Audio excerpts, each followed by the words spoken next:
من يهد الله فلا مضل له ومن يضلل فلا هادي له ونشهد أن سيدنا وسندنا وحبيبنا وطبيبنا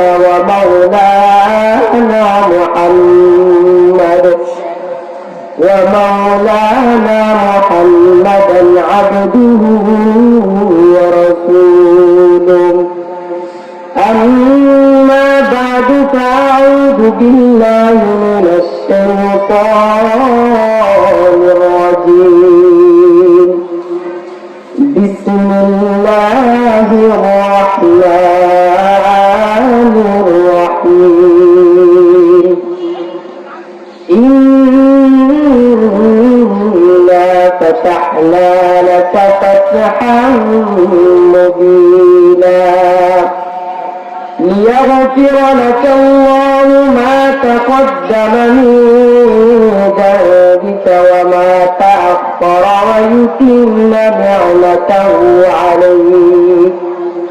ويتم نعمته عليك ويهديك صراطا مستقيما.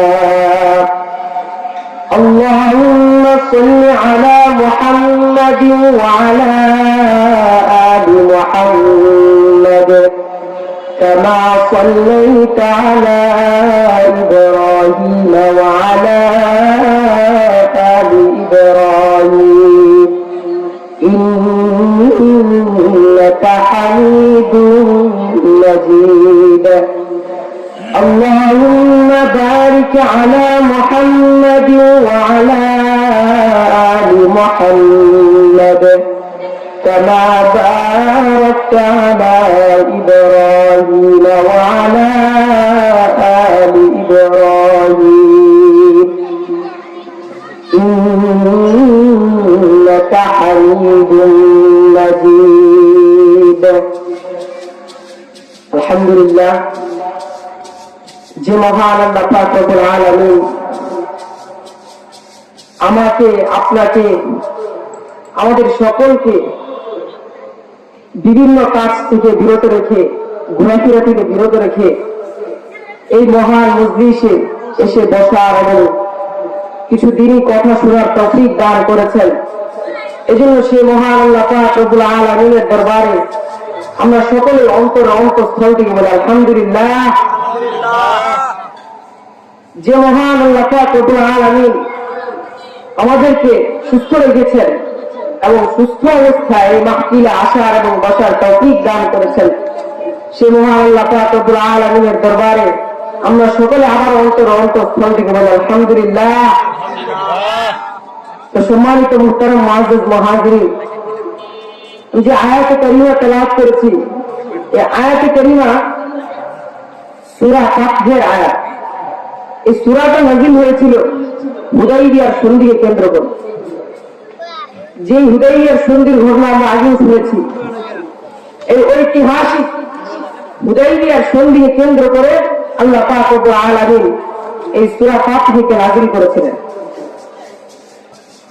রাসূল সাল্লাল্লাহু আলাইহি ওয়াসাল্লাম যখন মক্কায় ছিলেন, মক্কায় থাকা অবস্থায় রাসূল সাল্লাল্লাহু আলাইহি ওয়াসাল্লাম নবুয়ত প্রাপ্তির পর 13 বছর ছিলেন মক্কায়। তারপর যখন মদিনায় হিজরত করেছেন, মদিনায় ছিলেন 10 বছর। রাসূল সাল্লাল্লাহু আলাইহি ওয়াসাল্লাম এই 13 বছর যখন কাফেররা রাসূল সাল্লাল্লাহু আলাইহি ওয়াসাল্লামের উপরে বিভিন্ন নির্যাতন করত, সাহাবীদের উপরে, তারপর আল্লাহ পাক রব্বুল আলামিন রাসূল সাল্লাল্লাহু আলাইহি ওয়াসাল্লামকে আদেশ দিয়েছিলেন মদিনায় হিজরত করার জন্য। এবং মদিনায় হিজরত করার পর 6 বছর যাওয়ার পর 6ষ্ঠ হিজরির শেষ দিকে একদিন রাসূল সাল্লাল্লাহু আলাইহি ওয়াসাল্লাম রাতে ঘুমিয়েছেন। ঘুমের ভিতরে স্বপ্ন দেখেছেন যে রাসূল সাল্লাল্লাহু আলাইহি ওয়াসাল্লাম সাহাবীদেরকে নিয়ে মক্কায় গিয়ে হজ করতেছেন। হজ করে আবার নিরাপদে কোনো বাধা বিপত্তি ছাড়াই আবার তিনি মদিনায় ফিরে আসছেন। রাসূল সাল্লাল্লাহু আলাইহি ওয়াসাল্লাম পরের দিন সকালে সাহাবীদেরকে ডাক দিয়ে বললেন, সাহাবীরা, গতকাল রাতে যখন আমি ঘুমিয়েছিলাম ঘুমের মধ্যে আমি স্বপ্ন দেখলাম আমি তোমাদেরকে নিয়ে মক্কায় গিয়েছি হজ করার জন্য। মক্কায় হজ করেন আবার আমরা মদিনায় নিরাপদে ফিরে আসছি, কাফেরদের সাথে কোন যুদ্ধ বিদ্রোহ ছাড়াই। সাহাবীরা এই কথা শুনে বললেন, ইয়া রাসূলুল্লাহ, ইয়া হাবিবাল্লাহ, আপনি যেহেতু স্বপ্ন দেখেছেন, এটা কোন স্বপ্ন না, এটা হচ্ছে আল্লাহ পাক রব্বুল আলামিনের ওহী। চলেন তাহলে আমরা এবছর হিজরত করি, এবছর মক্কায় যাই, মক্কায় গিয়ে হজ করে আসি। রাসূল সাল্লাল্লাহু আলাইহি ওয়াসাল্লাম সাহাবীদের কথা শুনে বললেন, সাহাবীরা পুরো মদিনা এলান করে দাও যে আমি তোমাদের গিয়ে মক্কায় হজ করতে যাব।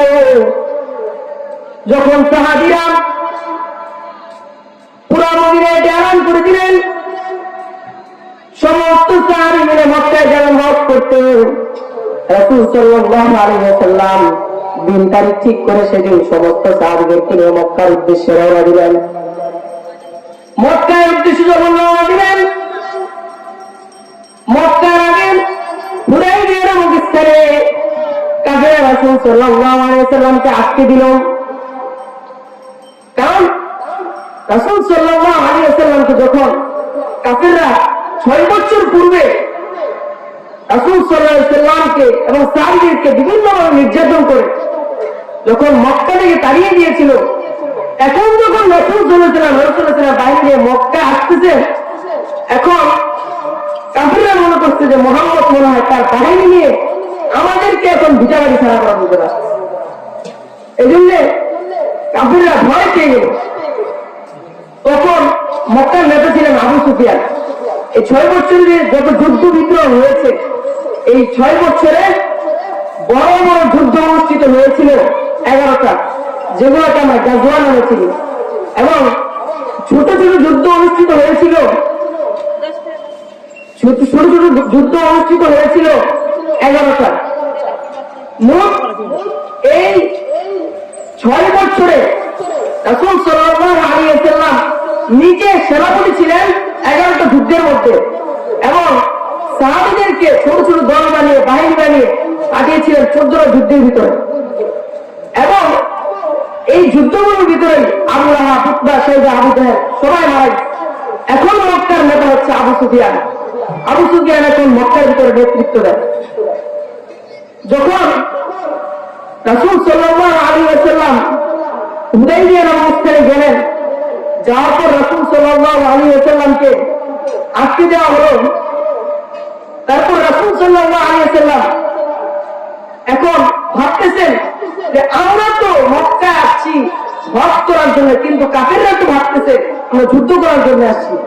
তো রাসূল সাল্লাল্লাহু আলাইহি ওয়াসাল্লাম পক্ষ থেকে একজন প্রতিনিধি প্রেরণ করার ইচ্ছা হলো। তারপর রাসূল সাল্লাল্লাহু আলাইহি ওয়াসাল্লাম সিলেক্ট করলেন আলী রাদিয়াল্লাহু তাআলা আনহুকে। তারপর সাহাবীরা বলতেছে, ইয়া রাসূলুল্লাহ, আলী রাদিয়াল্লাহু তাআলা গরম সাহাবী, আলী রাদিয়াল্লাহু তাআলাকে পাঠানো যাবে না। তার রাসূল সাল্লাল্লাহু আলাইহি ওয়াসাল্লাম বললেন, তাহলে উমরকে পাঠাও। রাসূল সাল্লাল্লাহু আলাইহি ওয়াসাল্লাম যখন উমরকে বললেন, বলার পর উমর রাদিয়াল্লাহু তাআলা বলতেছেন, ইয়া রাসূলুল্লাহ, মক্কায় তো আমার কোনো আত্মীয় স্বজন নেই, আমি যদি মক্কায় যাই তারা আমাকে আটকে ফেলবে। তারপর রাসূল সাল্লাল্লাহু আলাইহি ওয়াসাল্লাম সিলেক্ট করলেন হযরত উসমান রাদিয়াল্লাহু তাআলা আনহু। কারণ উসমান রাদিয়াল্লাহু তাআলা আনহু মক্কার সবচেয়ে ধনী ব্যক্তি ছিলেন। ইসলাম গ্রহণ করার পূর্বে উসমান রাদিয়াল্লাহু তাআলা আনহুর কাছে সাথে কাফেরদের অনেক বড় বড় লেনদেন হতো। এজন্য প্রায় কাফেররাই হযরত উসমান রাদিয়াল্লাহু তাআলা আনহুর কাছে ঋণী ছিল। এজন্য রাসূল সাল্লাল্লাহু আলাইহি ওয়াসাল্লাম উসমান রাদিয়াল্লাহু তাআলা পাঠালেন যে মক্কায় গিয়ে বলো আমরা হজ করতে আসছি, আমরা কোনো যুদ্ধ করতে আসি নাই। উসমান রাদিয়াল্লাহু তাআলা আনহু মক্কার নেতা আবু সুফিয়ানের কাছে এই সংবাদ নিয়ে গেলেন, আবু সুফিয়ান, আমরা তো মক্কা আসছি হজ করার জন্য, আমরা কোনো যুদ্ধ করার জন্য আসি নাই। আবু সুফিয়ান এই কথা শোনার পরে হযরত উসমান রাদিয়াল্লাহু তাআলা আনহুকে আটকে দিলেন। আর উসমান রাদিয়াল্লাহু তাআলা আনহু বললেন, উসমান, তুমি যেহেতু এসেছো, তুমি আমাদের বন্ধু ছিলা, তাহলে আজকে তুমি একা একা হজ করে চলে যাও, আমরা তোমায় কিছুই করবো না। হযরত উসমান রাদিয়াল্লাহু তাআলা আনহু তার কথা শুনে বললেন, আমি আমার বাহিনীর সাথে আসছি, আমি তাদেরকে ছাড়া হজ করে এখান থেকে যাব না। উসমান রাদিয়াল্লাহু তাআলা আনহু যখন এই কথা বললাম, কথা বলার সাথে সাথে মক্কার কাফেররা উসমান রাদিয়াল্লাহু তাআলা আটকে দিলেন, তাকে রাসূল সাল্লাল্লাহু আলাইহি ওয়াসাল্লাম ফিরে যেতে দেন না, এবং একটা গুজব ছড়িয়ে দিলেন যে উসমানকে হত্যা করা হয়েছে। রাসূল সাল্লাল্লাহু আলাইহি ওয়াসাল্লামের কাছে যখন এই খবর গেল, খবর যাওয়ার পরে রাসূল সাল্লাল্লাহু আলাইহি ওয়াসাল্লাম তখন একটা গাছের নিচে বসেছিলেন, সাহাবীদেরকে ডাক দিয়ে বললেন, সাহাবীরা শুনো, যদি তারা সত্যি উসমানকে হত্যা করে থাকে তাহলে তোমরা আমার হাতের ভিতরে বায়াত করো, আমি উসমানের হত্যার প্রতিশোধ না আমি মক্কায় ফিরে মদিনায় ফিরে যাব না। রাসূল সাল্লাল্লাহু আলাইহি ওয়াসাল্লাম সাহাবীদেরকে বলতেছেন, যদি উসমানকে তারা হত্যা করে থাকে তাহলে তোমরা আমার হাতে বায়াত হও, আমি উসমানের হত্যার প্রতিশোধ নেব, আসছিলাম হজ করতে, এবার যুদ্ধ করে যাব। তারপর সমস্ত সাহাবীরা রাসূল সাল্লাল্লাহু আলাইহি ওয়াসাল্লামের হাতের উপর হাত রাখলেন, ইয়া রাসূলুল্লাহ, আমরা উসমান হত্যার প্রতিশোধ নেব। এটা শোনার পরে সমস্ত সাহাবীরা যখন রাসূল সাল্লাল্লাহু আলাইহি ওয়াসাল্লামের হাতে বায়াত করেন, সবার উপর রাসূল সাল্লাল্লাহু আলাইহি ওয়াসাল্লাম হাত দিলেন। সাহাবীরা চমকে চমকে দাঁড়ালেন, ইয়া রাসূলুল্লাহ, ইয়া হাবিবাল্লাহ, আমরা সবাই তো এখানে হাত দিলাম, হাত দেওয়ার পরে আপনি আবার আমাদের সবার হাতের উপরে আপনার হাত দিলেন কেন? রাসূল সাল্লাল্লাহু আলাইহি ওয়াসাল্লাম বললেন, সাহাবীরা শুনো, এখন পর্যন্ত আমার কাছে কোনো ওহী আসে নাই যে উসমানকে হত্যা করা হয়েছে। যদি তারা উসমানকে হত্যা না করে থাকেন তাহলে যেন উসমান এই বায়াতের ভিতরে শরীক হতে পারে, এই জন্য আমি আমার বাম হাতটা সবার উপরে রাখছি। তারপর সাহাবীরা বললেন, ইয়া রাসূলুল্লাহ, ইয়া হাবিবাল্লাহ, তাহলে আমরা চলে আজকে উসমান হত্যার প্রতিশোধ নেব। এই খবরটা যখন মক্কার কাফেররা শুনলো, তারা উসমান রাদিয়াল্লাহু তাআলা আনহুকে ছেড়ে দিল, এবং আবু সুফিয়ান তার একজন প্রতিনিধি প্রেরণ করল রাসূল সাল্লাল্লাহু আলাইহি ওয়াসাল্লামের কাছে। রাসূল সাল্লাল্লাহু আলাইহি ওয়াসাল্লামের কাছে আবু সুফিয়ানের প্রতিনিধি এসে বলতেছে, ইয়া রাসূলুল্লাহ, মুহাম্মদ তুমি যদি চাও, তুমি তো বলতেছো যে আমরা হজ করতে আসি নাই, আমরা হজ করতে আসছি, যুদ্ধ করতে আসি নাই, তাহলে চলো আমরা সন্ধি করবো তোমার সাথে। তারপর রাসূল সাল্লাল্লাহু আলাইহি ওয়াসাল্লাম বলেন, হ্যাঁ আমরা সন্ধি করবো, তোমরা তোমাদের শর্ত বলো। তারপর তারা অনেকগুলো শর্ত জারি করলো, সমস্ত শর্ত ছিল তাদের পক্ষে এবং রাসূল সাল্লাল্লাহু আলাইহি ওয়াসাল্লামের পক্ষে কোনো শর্ত ছিল না। এটা শুনে সমস্ত সাহাবীরা রাগে জ্বলে যাচ্ছে, রাসূল সাল্লাল্লাহু আলাইহি ওয়াসাল্লাম কেন কিছু বলতেছেন না। তারা শর্ত জারি করলো যে মক্কা থেকে যদি কোনো কাফের মুসলমান হয়ে মদিনায় চলে যায় তাকে ফেরত দিতে হবে, এবং এই 10 বছর তোমাদের আমাদের মাঝে কোনো যুদ্ধ হতে পারবে না, এবং যদি মদিনা থেকে কোনো মানুষ কাফের হয়ে মক্কা আসে তাহলে আমরা তাকে ফেরত দিব না, মদিনা থেকে মক্কা আসলে ফেরত দিব না, মক্কা থেকে যদি কেউ মদিনা যায় তাহলে তাকে ফেরত দিতে হবে। এবং তারা আরো অনেকগুলো শর্ত জারি করলো। এই সমস্ত শর্ত শোনার পরে রাসূল সাল্লাল্লাহু আলাইহি ওয়াসাল্লাম বললেন, হ্যাঁ আমরা সমস্ত শর্ত মেনে নিলাম। তারপর তারা বলতেছে যে না, মেনে নিলে হবে না, লিপিবদ্ধ করতে হবে। তারপর রাসূল সাল্লাল্লাহু আলাইহি ওয়াসাল্লাম তুমি এগুলো লিপিবদ্ধ করো। হযরত আলী রাদিয়াল্লাহু তাআলা আনহু কলম নিয়ে বসলেন, সর্বপ্রথম লিখলেন যে মক্কার কাফেররা এবং মুহাম্মদ রাসূল সাল্লাল্লাহু আলাইহি ওয়াসাল্লামের চুক্তিনামা। মক্কা থেকে আসা প্রতিনিধি বলতেছে, তোমরা এখান থেকে রাসূল সাল্লাল্লাহু আলাইহি ওয়াসাল্লামের নাম রাসূল সাল্লাল্লাহু আলাইহি ওয়াসাল্লাম কেটে দাও, মুহাম্মদের নামের নিচ থেকে রাসূল সাল্লাল্লাহু আলাইহি ওয়াসাল্লাম কেটে দাও। আলী রাদিয়াল্লাহু তাআলা বলতেছে, না না না, এটা কাটতে পারবো না। রাসূল সাল্লাল্লাহু আলাইহি ওয়াসাল্লাম বললেন, আলী তুমি এই নামটা কেটে দাও। রাসূল সাল্লাল্লাহু আলাইহি ওয়াসাল্লাম বললেন, ইয়া রাসূলুল্লাহ, ইয়া হাবিবাল্লাহ, আমি জীবনে কোনোদিন আপনার চোখের দিকে তাকিয়ে কথা বলি নাই, কিন্তু আজকে আমি আমার হাত দিয়ে এখান থেকে রাসূল সাল্লাল্লাহু আলাইহি ওয়াসাল্লাম কাটতে পারবো না। তারপর রাসূল সাল্লাল্লাহু আলাইহি ওয়াসাল্লাম বললেন, আলী কলমটা আমার কেটে দাও এবং দেখিয়ে দাও কোথায় রাসূল সাল্লাল্লাহু আলাইহি ওয়াসাল্লাম লেখা আছে, আমি কেটে দেই।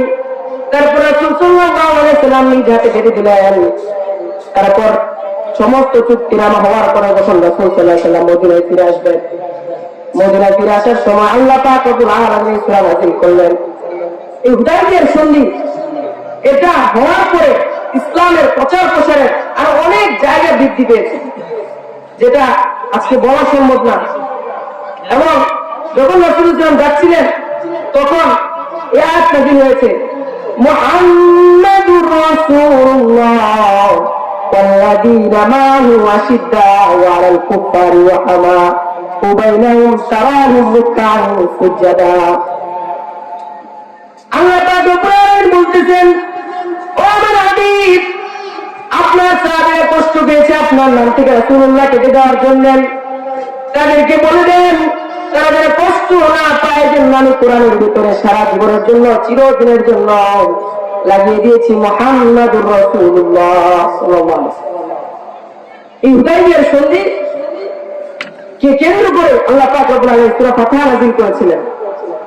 তো আমি যে কথাগুলো বললাম আল্লাহ পাক রব্বুল আলামিন আমাদের সকলকে দিনের উপর অটল থাকার তৌফিক দান করুন।